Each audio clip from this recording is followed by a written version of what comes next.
అదేవిధంగా ఇందాక రాజు సార్ చెప్పినట్టుగా ఉపాధి హామీ చట్టం ఉరేయాలని బీజేపీ ప్రభుత్వం అధికారంలోకి వచ్చిన నాటి నుంచి రోజు రోజుకు నిధులు తగ్గించడం, పని దినాలను తగ్గించడం, రకరకాల కుట్రలు చేసి ఆనాడు గాంధీ గారిని మరి గాడ్సేల్ చంపి భౌతికంగా నిర్మూలిస్తే ఈరోజు గాంధీ గారి పేరు లేకుండా చేసి గ్రామీణ ఉపాధి హామీ చట్టాన్ని నిర్మూలించి తద్వారా ఈ మధ్యకాలంలో మనం చూస్తూ ఉన్నాం దేశవ్యాప్తంగా ఆదివాసీ ప్రాంతాలలో, అటవీ ప్రాంతాలలో పెద్ద ఎత్తున అడవుల విధ్వంసం, మైనింగ్ కోసం ఆదాని అంబానీల కోసం చేస్తున్నటువంటి మరి విధ్వంసం చూస్తున్నాం.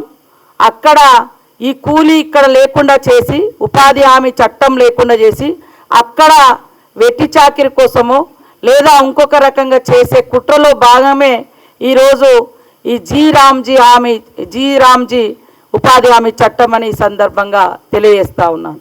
ఉపాధి హామీ చట్టం ద్వారా ఒక పని అనేది అడుక్కుంటే వచ్చేది కాదు, అది హక్కులాగా ఆనాడు యూపీఏ చైర్పర్సన్ సోనియమ్మ గారు, మరి ప్రధానమంత్రి మన్మోహన్ సింగ్ గారు, ఇలా రాజు సార్ లాంటి మేధావులు, అదేవిధంగా మరి చాలా గొప్ప నాయకులు దాదాపుగా 4 సంవత్సరాలు అన్ని రకాలుగా డిస్కషన్ చేసి చట్టం తీసుకొస్తే ఈరోజు జీరామ్జీ చట్టానికి 4 రోజులనే పురుడు పోసి 4 ఏళ్లుగా కష్టపడి తీసుకొచ్చినటువంటి మరి మహాత్మా గాంధీ గ్రామీణ ఉపాధి హామీ చట్టాన్ని అత్యంత దారుణంగా చంపేయడం జరిగింది.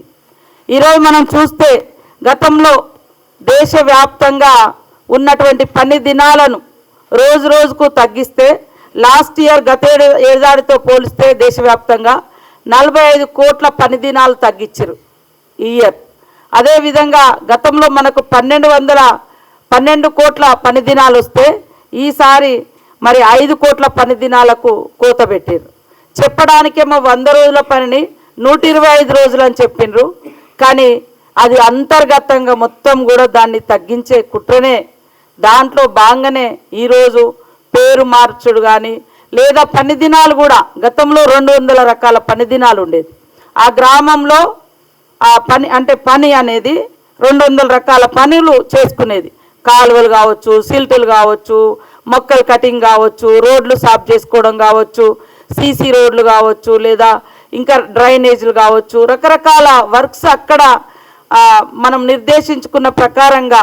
మరి అదేవిధంగా ఇంకా పర్సనల్ అసెట్స్ కూడా వ్యవసాయం చేసుకున్నా మనం వాళ్ళకు కొంత ఫలసాయం తీసినా, కొత్త పంటలు తీసినా వాళ్ళకు పర్సనల్గా కూడా మనము డబ్బులు ఇచ్చేటువంటిది ఉపాధి హామీ కూలీ చట్టంలో. కానీ ఈరోజు అది లేకుండా అత్యంత దుర్మార్గంగా ఈనాటి బీజేపీ ప్రభుత్వం వ్యవహరించడం జరిగింది.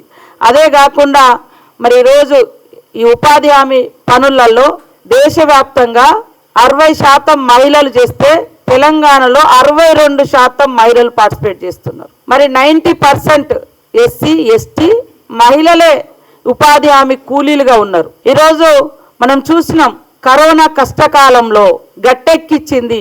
ఆయన ఇంజనీర్ చదివినా, డాక్టర్ చదువుతున్న స్టూడెంట్ అయినా పట్టణాలలో మరి ఉపాధి లేక మళ్ళీ పట్టణాల నుంచి తల్లిలాగా ఉపాధి హామీ చట్టం పిలిచి ఉపాధి కల్పించినటువంటి గొప్ప చట్టం ఉపాధి హామీ చట్టం. ఈరోజు ఆ చట్టానికి తూట్లు పొడిచి కేవలం దీని వెనుక కుట్ర గాంధీ గారి పేరు ఉండొద్దు, పేదలకు ఉపాధి కలగొద్దు, పేదలకు ఒక హక్కుగా ఏ చట్టం ఉండొద్దు, ఒక దానంగా.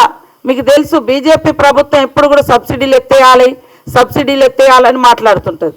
దానిలో భాగంగానే ఈరోజు ఈ చట్టాన్ని తీసేయడం మూలంగా ఇప్పుడు ఎక్కడ చూసినా పెద్ద ఎత్తున అటవీ ప్రాంతాల్లో విధ్వంసం జరుగుతుంది.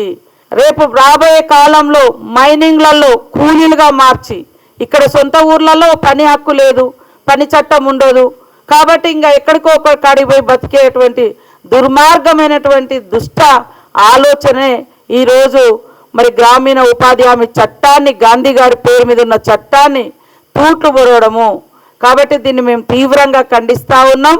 ఖచ్చితంగా ఈరోజు ప్రజల యొక్క జీవన ప్రమాణాలు పెరగడంలో ఉపాధి హామీ చట్టం చాలా కీలకమైనటువంటి పాత్ర పోషిస్తుంది. వాళ్లకు నచ్చిన పని, వాళ్లకు పని కల్పించిన సందర్భాల్లో పని దొరికింది. కానీ ఈరోజు వీళ్ళు తీసుకొచ్చినటువంటి చట్టం మూలంగా భవిష్యత్తులో పేదలకు పని దొరకడం కూడా కష్టమై మళ్ళీ బానిసత్వంలోకి మళ్ళీ వెట్టి చాకిరిలోకి దింపే అటువంటి కుట్రలో భాగంగానే ఇది చేయడం జరిగింది. నూతనంగా కూడా ఈరోజు సర్పంచెస్ అంతా ప్రమాణ స్వీకారం చేస్తున్నారు.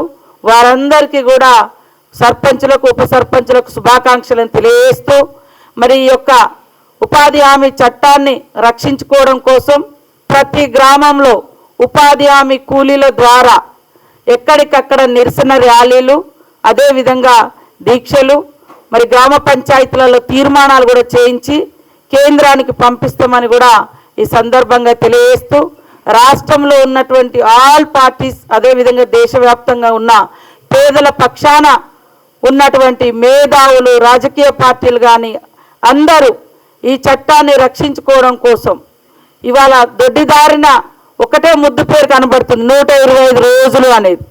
నువ్వు బీజేపీ పాలిత రాష్ట్రాలలో ఈరోజు వరకు ఎక్కడ కూడా 100 రోజులు చేసిన ఘనత లేదు, 100 రోజులు చేసింది లేదు, 50 రోజులు కూడా మించినటువంటి దాఖలాలు లేవు. అలాంటి వాళ్ళు ఇవాళ 125 రోజులు ఎక్కడి నుంచి చేయిస్తారని అంటున్నా. మేము లాస్ట్ ఇయర్ మరి పని దినాలు పెంచి ఎక్కువ ఉపాధి కల్పించాలని మేము ఒక యుద్ధ ప్రాతిపదికన చేస్తే కూడా మీరు ఎందుకు చేయించారు ఎక్కువ పని దినాలని కూడా మమ్మల్ని ప్రశ్నించింది కేంద్రం. లాస్ట్ ఇయర్ ఇప్పుడు 5 కోట్ల పని దినాలు తగ్గించారు. మేము అడుగుతా ఉన్నాం ఇంకా పని దినాలు పెంచండి మాకు ఇవ్వండి అని. కాబట్టి అంతకుముందు 12 కోట్ల పని దినాలు ఉంటే ఈరోజు 6.5 కోట్ల పని దినాల వరకే 6.5-7 కోట్ల పని దినాలకే పరిమితం చేశారు. అది కూడా మధ్యలో పోయి మేము అడిగితే 1-2 ఇచ్చారు. ఇప్పుడు ఇంకా 5 కోట్ల పని దినాలు గతంతో పోలిస్తే తగ్గించారు. అంటే వీళ్ళకి ఎక్కడో ప్రేమ ఉందంటే ఎక్కడ ఉంది? 125 రోజులు ఇస్తామనేది అంత బోగస్. అది మీరు నిజంగా అట్లా ఇవ్వాలనుకుంటే మేము తీసుకొచ్చినటువంటి చట్టాన్ని ఇంకా పటిష్టం చేయడం కోసం మీరు ఇంకా పని దినాలు పెంచాలి, ఏది డబ్బులు ఇవ్వాలి. కానీ మీరు గతంలో అన్నీ ఈ చట్టం తెచ్చేటప్పుడు మాత్రం 125 అన్నాడు. కానీ 100 రోజులు కూడా మీరు పని చేయించలేకపోయారు. మీ బీజేపీ పాలిత రాష్ట్రాల్లో 50 కూడా మించినటువంటి మా దాఖలాలు కనబడడం లేదు. కాబట్టి ఈరోజు తీసుకొచ్చినటువంటి మోడీ ప్రభుత్వం తీసుకొచ్చినటువంటి పేదల రెక్కలు విరిచేసి ఉపాధికి ఉరివేసి గాంధీ గారి పేరును భౌతికంగా అదేవిధంగా సిద్ధాంతపరంగా లేదా గ్రామీణ పేదల జీవితాలలో లేకుండా చేసేటువంటి కుట్రను మేము తీవ్రంగా ఖండిస్తూ ఉన్నాం. ఆల్ పార్టీ సర్పంచెస్, అన్ని గ్రామాలలో సర్పంచెస్ కూడా కూలీల పక్షాన నిలబడి మరి మనకు అక్కడ ఏం పని అవసరం ఉందో అది పెట్టుకునే అవకాశం మనకు లేకుండా చేసేటువంటి కుట్రను కూడా తిప్పికొడుతూ ఈ ర్యాలీలు కూడా మరి 27-28 అనేది తొందరలోనే డిసైడ్ చేసి చెప్తాం. అందరూ ఇవాళ ప్రమాణ స్వీకారం ఇవాళ రేపు ఎల్లుండి ఇట్లా పెట్టుకున్నారు. కాబట్టి దీని మీద కూడా ఖచ్చితంగా సర్పంచెస్, గ్రామీణ ఉపాధి కూలీలు అందరూ కూడా పార్టిసిపేట్ అయ్యే విధంగా ఈ తీసుకొచ్చినటువంటి జీరామ్జీ చట్టాన్ని కూడా దాంట్లో ఉన్న కుట్రలు కుతంత్రాలు కూడా పబ్లిక్ వివరిస్తామని తెలియజేస్తా ఉన్నాం. నమస్కారం.